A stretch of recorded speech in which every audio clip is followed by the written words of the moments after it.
Hello and welcome to The Rewriters, a celebration of people who have shirked convention, expectation, and even their own limitation to rewrite their story on their terms. Each episode will dig into the inspired and very real-life stories of people who have done just that, rewritten their story. I'm a nosy practical optimist too, so expect all of the nitty-gritty details. If you're an ambitious seeker craving a different kind of lifestyle, career or business, but have felt held back by your own or other people's beliefs about what's possible or permissible, The Rewriters is for you.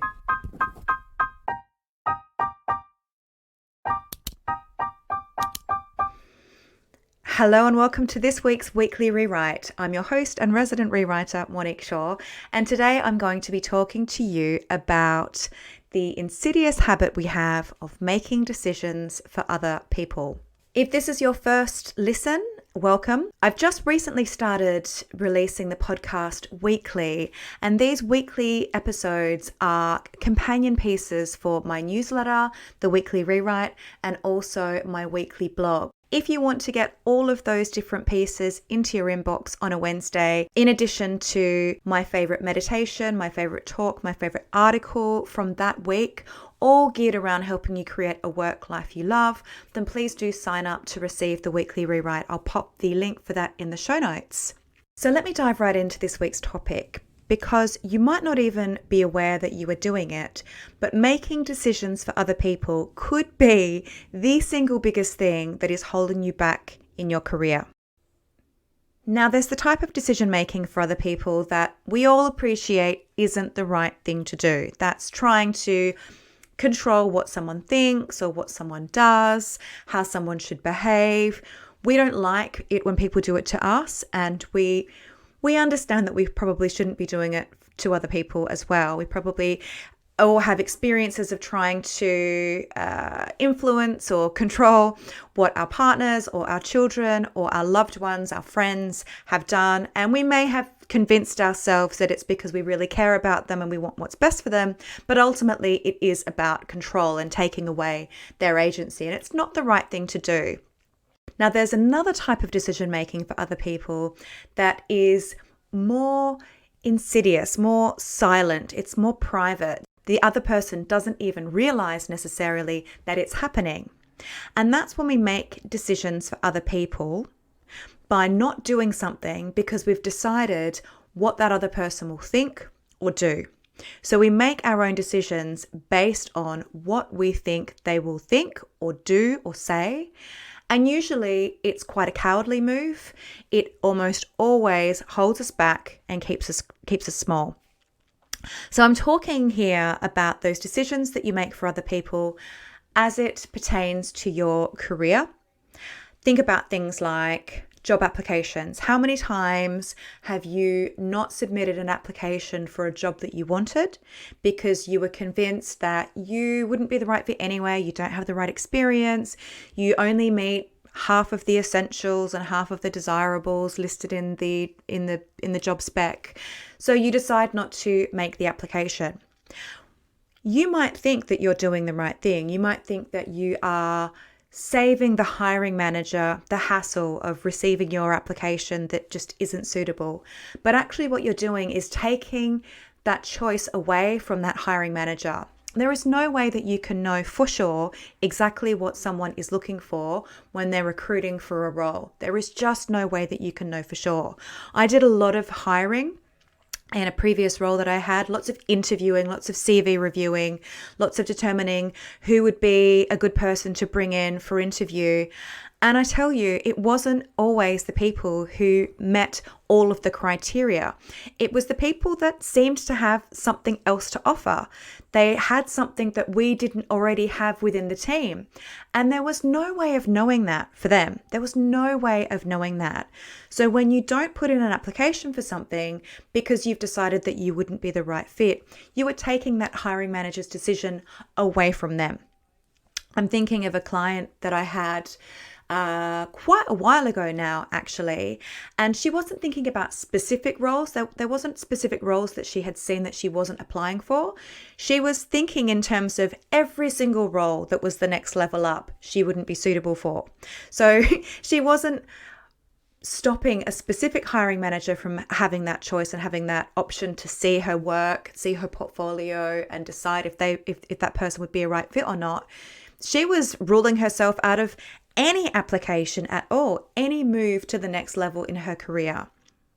The only thing that did for her was it ensured that the hiring managers weren't going to say yes because they didn't even get a chance to explore, to have a look.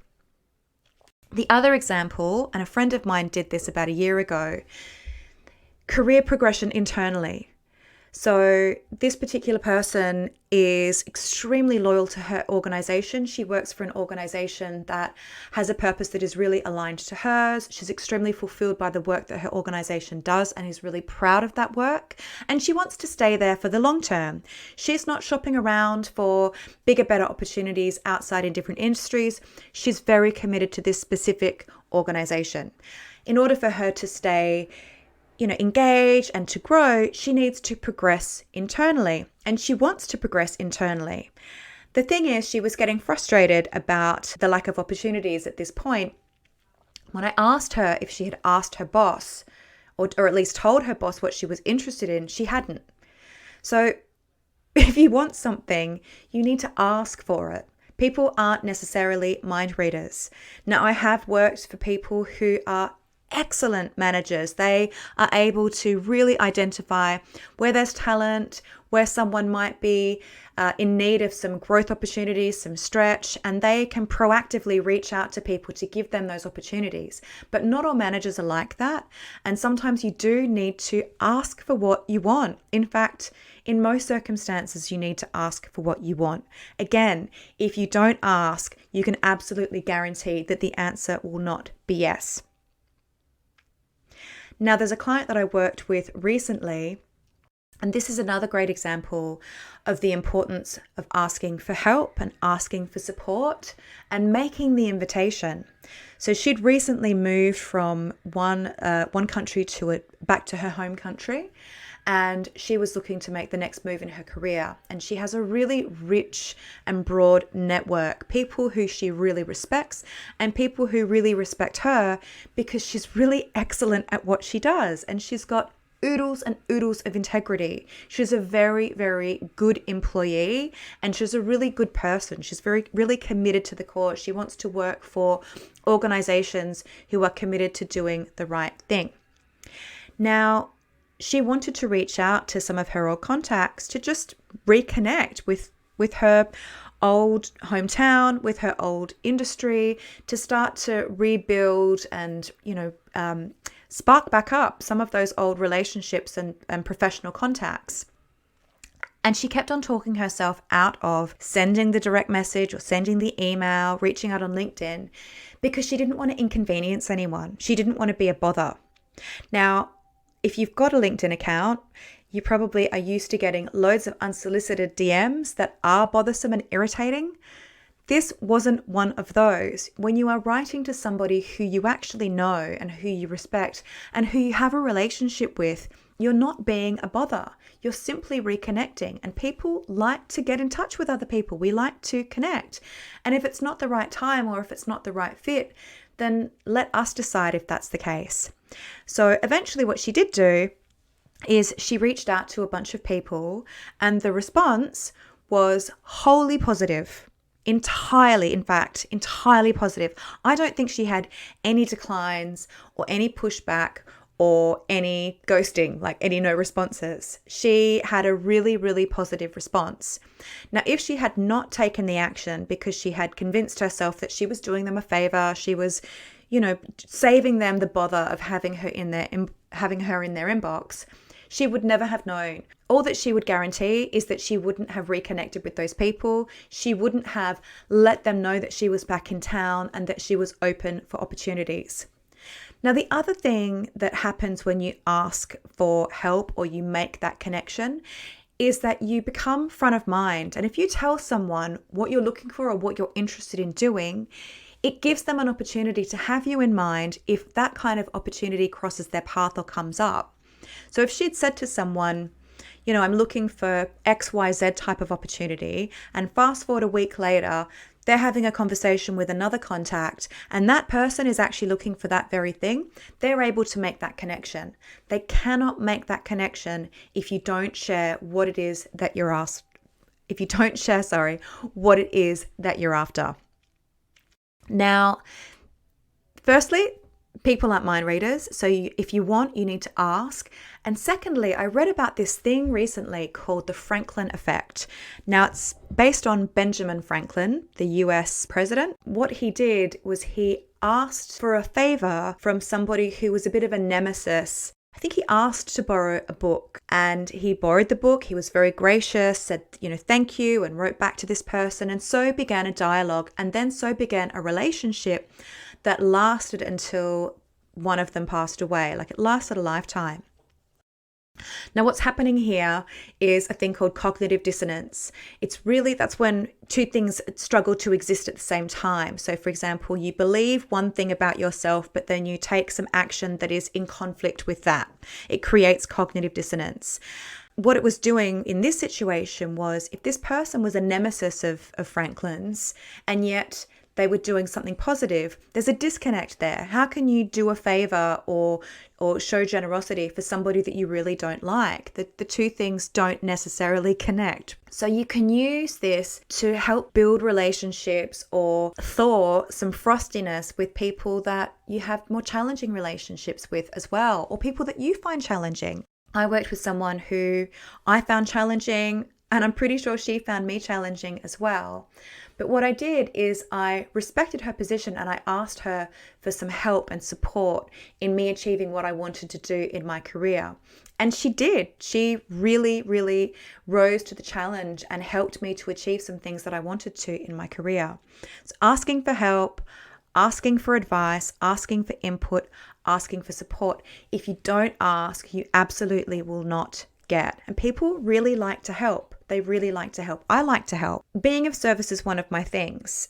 I really do like to say yes if I can, but I will only help if it's the right person, it's the right time, and it was the right approach. So I won't do it if I can't, if I don't have the time, if my time isn't being respected, or if the person isn't really the right person for me. And I'll give you an example. Someone got in touch with me on LinkedIn recently, which happens all the time, lots of unsolicited DMs. And they were doing that tactic where they send you an email and you don't respond. And then they send you another one saying, oh, I didn't hear from you. And then another one, did you get my email? And then another one. And that repeated unsolicited bombardment in my inbox really irritated me. I mean, this particular person had, I suppose, a slightly more nuanced way of doing it. They weren't the typical, bro marketing approach, but they did give me an option to say no thanks, to stop receiving the emails. And in response to my no thanks email, they sent another email just saying, if you need anything in the future, blah, blah, blah. Now, I can guarantee that person, I will never be in touch with them, because I said no and they did not respect my no. Now, the thing about people who are making decisions for other people and deciding not to take action because of that, you don't ever have to worry about being that person. Okay, the people that bombard other people's inboxes aren't concerned about someone saying no. They aren't concerned about wasting someone's time or being an inconvenience or adding another CV to a pile that they don't want to go through. They are not concerned about that, and you are not that person. The fact that you are even considering what that other person on the receiving end of your request or your application or your ask might do or say, the fact that you are even considering that, don't ever worry about inconveniencing someone, because it's just clearly not in your nature. In fact, you need to do the opposite. You need to push up against that discomfort more and really step out of your comfort zone. The other thing is, when you are making decisions for other people and you are deciding not to take action because of fear for what they will think or do, really you're just getting yourself off the hook. You're making excuses. You are choosing to stay small. You're staying in your comfort zone. Okay, and we don't grow in our comfort zone. We only grow, we only get opportunities by stepping outside of our comfort zone. There is no way of knowing if someone else's timing is right or you are the right fit until you ask. To grow and build confidence, we have got to get comfortable with taking action and asking for help, even when we don't know what the outcome will be. Because the only way that you're going to guarantee a negative outcome is by not doing it in the first place. Now, don't be afraid of no's, because no's get easier to receive, right? Getting a no builds resilience. It also gives you some personal power. If you can receive no and be like, yep, okay, that was a no, there's a real power in that. If you're not going to fall apart into your cup of tea because someone said no to you, there's a real personal power in that. It builds confidence and it grows courage. Another thing on no's, they're not a full stop. They're just an opportunity to think differently, to ask someone else, to ask at a different time, to take a different approach. It's an opportunity for you to try a different way, okay? Or just try a different person, try a different time. The possibilities for opportunity and growth are absolutely endless, but you have got to stop making decisions for other people. Making decisions for other people in your career, stopping yourself from doing something because you've decided already in your imagination what the outcome will be, what the person on the receiving end will do. It's the most surefire way to block yourself from having the career and creating the opportunities that you want. So, journal prompt for this week. There's a couple of ones here. They work in a bit of a sequence. This week, ask yourself, what am I holding myself back from because I'm afraid they'll say no? And who are they? Who's the they in your imagination, in your mind? And what evidence do I have that they'll actually say no? What evidence do you have? Do you have any evidence? What do you need to do or to believe to make sure that you're okay if they do say no? And then get specific. What date are you going to take the action? And taking the action might be sending the email, asking the favor, asking the question, inviting the feedback, making the application. What are you holding yourself back from because you're afraid they'll say no? Don't fear the no's. Don't make decisions for other people. Go for it. That's all for this week. I hope you enjoyed it. As I say, if you've not already subscribed to the Weekly Rewrite, please do so. I will link to that in the show notes. Have a beautiful rest of the week, Rewriters. Bye-bye. The Rewriters is produced, written and presented by Monique Shaw, original artwork by Kiana Perry, and original music by DJ Cinnamon.